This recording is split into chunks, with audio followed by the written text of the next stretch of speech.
born, our gender, race, class, however you identify defines how you experience anything, right? But this concept is really focusing in on how you experience discrimination and oppression specifically as a result of that. And when we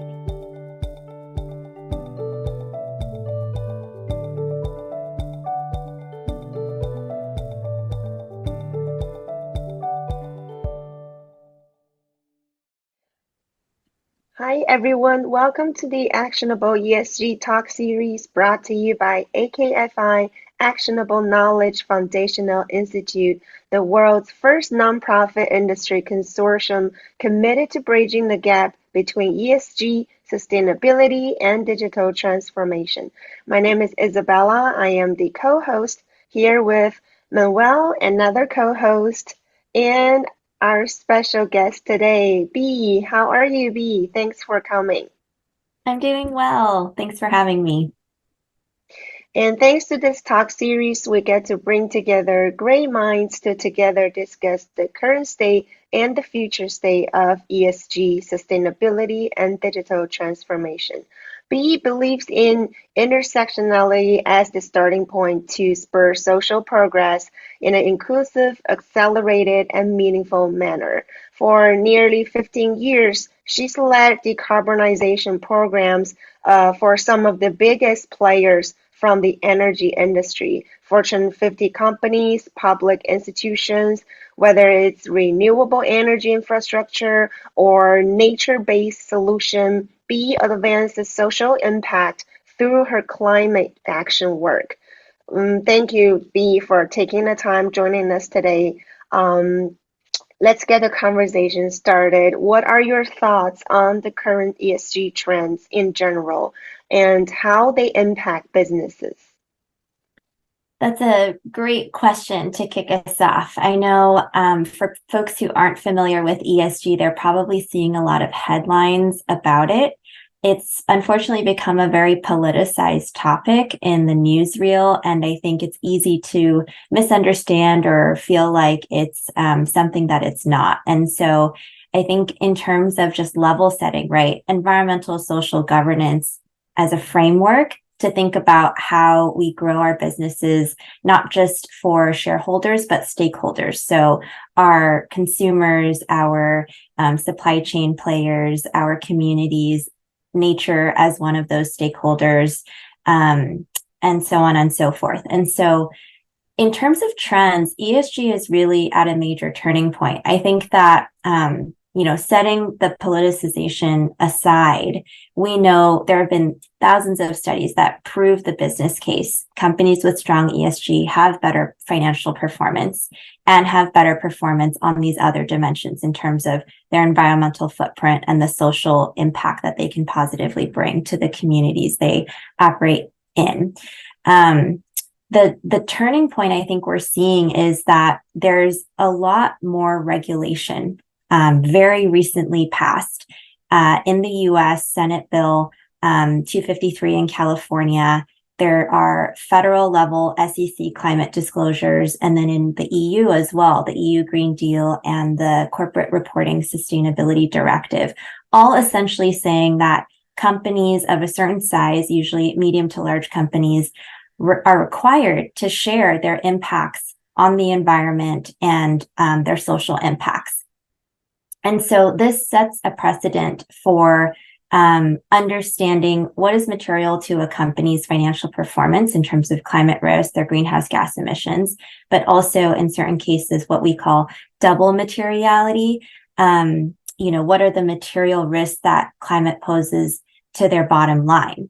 And when you think about that, it means that companies not only have to measure and share and verify this information, but downstream from that, it means consumers, investors, business partners are all going to have this information and be able to act on it. And so, for medium to large companies over the next 18 months, as these regulations come online and we need to start implementing, measuring, reporting, I think we'll see a big shift in terms of how ESG will direct capital flows, will direct company actions in terms of how they are doing their business. Thank you, B. And we can have a session only on double materiality, but I'd just like to highlight it because companies maybe are in the process of understanding that double materiality means rigorous reporting, like we do financial, subject to controls in reporting through audits, and also subject to not so small fines in case of misguided, let's call it, reporting. I'm trying to be very nice today. But definitely double materiality is coming, and will touch all the CFO in the large and soon mid-sized companies, which will have to sign.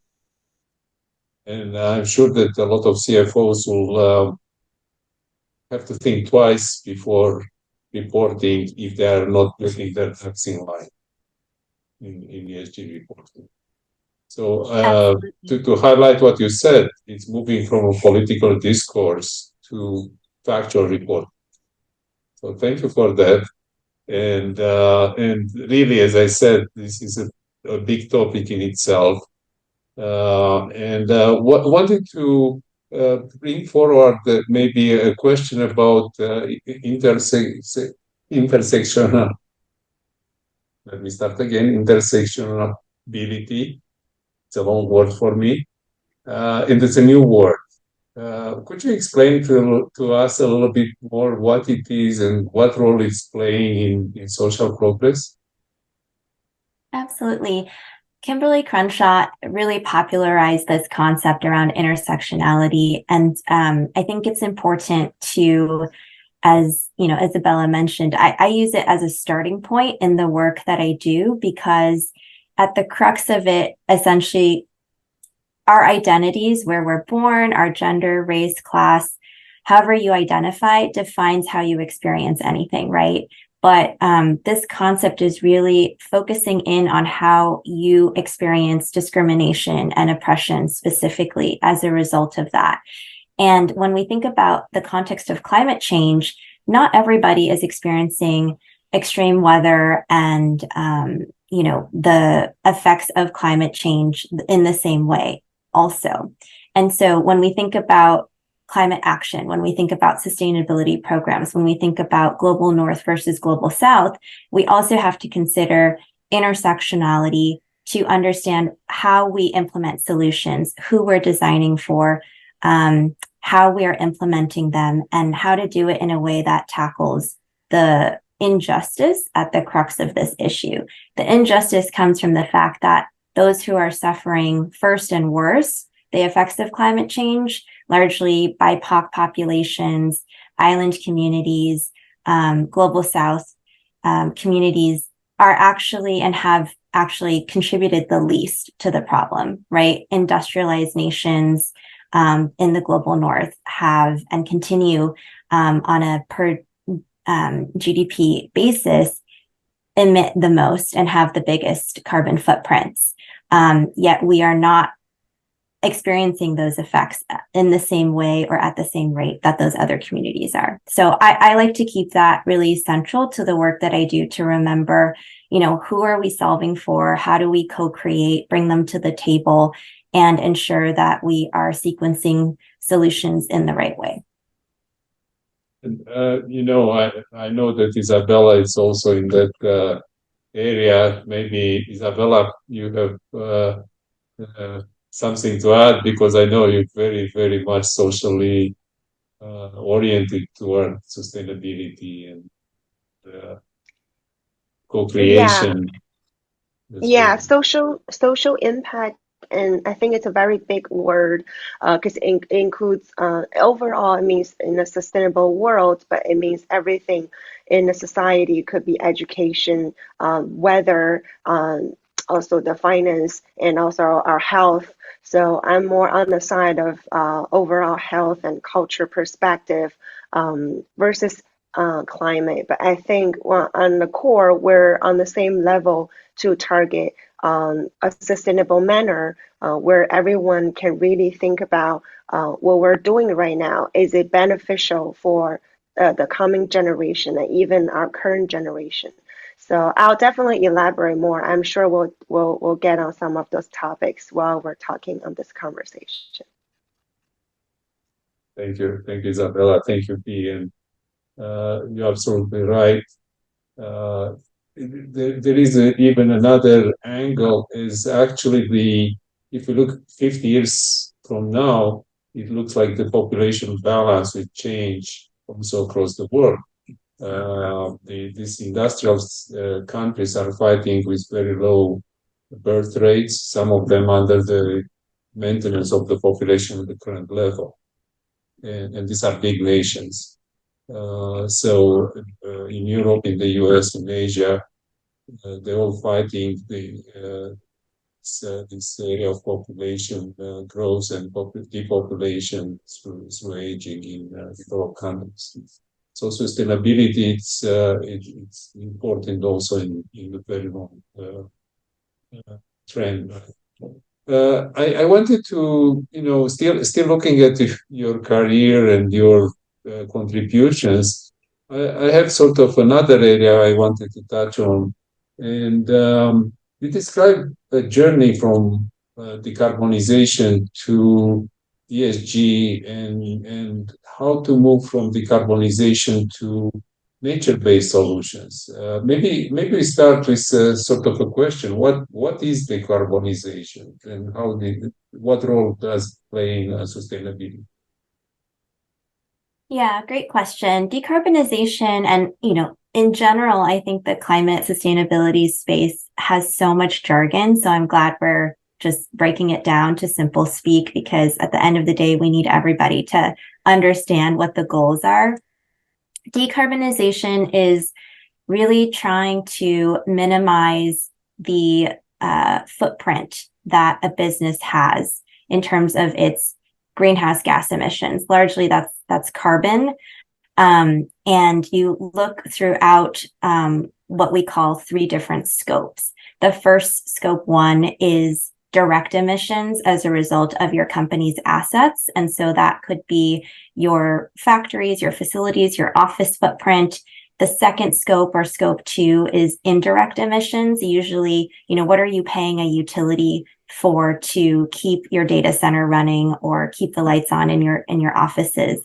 And then scope 3, which is really in the discourse now as we shift from the focus on scopes 1 and 2 to scope 3, is indirect emissions across your entire value chain. So when you manufacture a phone, for example, what are all of the supply chain partners that are required to source the minerals for the battery, the design for the actual phone, the different elements that go into producing and then shipping, distributing it around the world, and that entire value chain. And so you can see that scope 3 is potentially and often the most difficult to wrap your arms around, measure, and understand, but also very important because the people working in the factories to produce that phone, for example,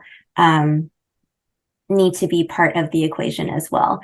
So decarbonization is thinking through these 3 different scopes and really trying to minimize the environmental impact across all of them. And, going a little bit back, but actually double materiality focuses also on reporting on the supply chain, value chain, as you mentioned. And it's a serious concern and a serious challenge for companies to collect scope 3 information and data accurately. The supply chains intersect themselves. In AKFI, we wrote a white paper about this gap in communication between the suppliers and the supply chain on carbon footprint, for instance. And the other point is actually we didn't find many reports or many area of research in this area when we talk about decarbonization. However, empirically, carbon footprint, scope 3, carbon footprint covers between 60 and 90 maybe 99% of the reporting of carbon emissions for a product, for value chain, for the product, as you mentioned. So, Exactly. I don't know if you want to add anything in this area, but definitely it's a very major challenge for a company. So especially in Europe, in California now, because of regulations. Right. Yeah. And I would add that, many companies, if you think of big financial institutions or large tech companies, software companies, most of their footprint is in scope 3. It's in their financed emissions. And when you are relying on, software as a platform, or that's your main product, for example, you won't have a big footprint in scope 1 and 2. It'll be in scope 3. And that is why it can have such a large impact if we have the mechanisms to understand, measure, and then reduce internally that impact that a company is creating. Now, of course, we have to balance decarbonization internally and what a company is doing with the value adds that can happen with the products and services that a company is producing and putting out in the world. I think so much of the discourse around sustainability and ESG is always on the negative, right? The risk mitigation, avoiding bad reputational press, and conserving, cutting. But I think it's really powerful when we balance that and we shift our mindsets to think about value creation and the growth opportunities, the brand lift, and the social impact that can be gained when you leverage ESG to help your business become better. And going back a little bit to Isabella, I know that she's thinking on incubators for this kind of startups that can pick up the challenges. And absolutely, if sustainability is not going to make the balance sheet on the profitability side, right, on the positive side, I think we all fail. Right? Companies are not ready to cut their profits just to be sustainable. Right. Well, Isabella, maybe engaging you. Yeah, based on the stages, I definitely agree. It's not just yes or no questions, and we're trying to see and trying to reinvent wheel about the startup life cycle is to implementing their ethical consciousness at their early stage, meaning to take responsibility of what you're creating to the world, and that can be done. That should be done as soon as possible. It's just like a person, right? When you're an adult, it's hard to implementing any new ideas into your brain. So we believe in the early cycle of startup life cycle, people should more and more aware of what they're actually doing to the society on the environmental perspective and on every perspective. And the word intersectionality reminds me of another word, cross-disciplinary, that says another meaning of social progress. It's not just about one thing, because one thing change will lead to almost everything will be different. So that's very important to be aware, to collaborate on these kind of social issues and to really bring impact into perspective. Mm-hmm. Yeah, 100%. I'm a fan of examples because I think a lot of this can feel quite theoretical until you see it applied. And when you talk about startups, Isabella, I wholly agree. This is why I say you need a North Star, right? You need something to be the starting point and not an afterthought in terms of what is our impact, whether you want to call it materiality, double materiality, or something else, but just what is the impact holistically that a business or an organization is having on the planet. And when I was working with a biomass startup, the product itself, right, being able to use woody biomass to create energy that can be used for heating and power in remote communities that are often disconnected from the grid, or in times of extreme weather events or wildfires, the last to be reconnected back to the grid. So they're often without power for a long amount of time in crises. How do we assess, which markets, which disadvantaged zones or opportunity zones or communities can leverage this technology first? And if you aren't centering intersectionality or your impact at the beginning of your product roadmap, or early stages in your business, you might say, wherever I can make the most money, period. And if on the flip side you are, then you might think about need and sequencing, and your go-to-market starts to look different. And so when we were thinking through how do we really have the most impact, obviously, to your point, Manuel, we're not doing this as a nonprofit or for free, but trying to build a sustainable business around it as well. Finding the intersection of, okay, how do we implement this to the communities that are in the highest need first, and also are able to benefit from it in a way that we can then build on that foundation to communities that can also access it, but aren't necessarily in dire need first. So, just an example where it starts to shape the business strategy, and you can, again, see those growth opportunities in addition to minimizing the negative impacts that you might not if you were simply focused on a traditional or status quo business plan. Thank you. And we'll continue on this theme. Maybe changing a little bit, however, when we talk about the decarbonization, one of the proposed method by economists especially is to use the forces of capitalism with carbon credits, and try to balance the emissions between the companies that they have investments in processes that really emit lots of carbon, concrete production, cement production, buildings, even data centers have serious large carbon footprints. Can you, and lately we picked up a sort of a noise that the carbon credits are in trouble.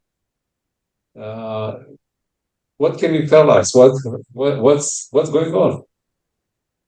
Yeah, it's I think there is a lot in the news, and if you are a business professional or a business leader thinking about, how do I implement my sustainability program, you may have considered carbon credits in the past, and given the headlines that you're seeing now, many business leaders are deciding not to leverage the voluntary carbon market and carbon credits as part of their climate action, which is very unfortunate. So to explain and sort of provide more context as to what has been happening, I think critics have unearthed projects that generate carbon credits, mostly in the REDD+ project type or avoided deforestation, to show that they're not delivering the impact initially projected, meaning trees that were planted did not become mature forests because they were either, illegally logged, or there may have been some human rights violations in terms of the laborers and the teams that were responsible for growing and planting and maintaining these forests. And of course, we don't want any of that, right? But I think what is overshadowed is the very high quality carbon credit generating projects that do exist and that live on the voluntary carbon market. Now, it's difficult to discern quality. And I think that's part of the reason why when some of the bad projects and low quality carbon credits are exposed, most people, because they don't have the understanding or expertise to discern, is it a truly additional carbon credit generating project? Is there additionality? Is there, the right mechanisms in place to ensure high quality? well, then of course, what we're seeing is everybody is just stepping away because the fear of being accused of greenwashing is enough to paralyze leaders from taking any action. So essentially, a few bad apples are spoiling the bunch when I think it's a time that we need to lean in to the mechanism that has been put in place and think through how to improve incentives, how to really create more streamlined processes and accelerate the timeline that it takes to have a carbon credit be verified and approved to live on the market. So there's a lot more to unpack, but in general, that's what's been happening recently. And I think why a lot of misunderstanding exists. And unfortunately, the result is that businesses don't want to leverage this very impactful tool that helps, again, with that scope 3 beyond value chain, mitigation in their business.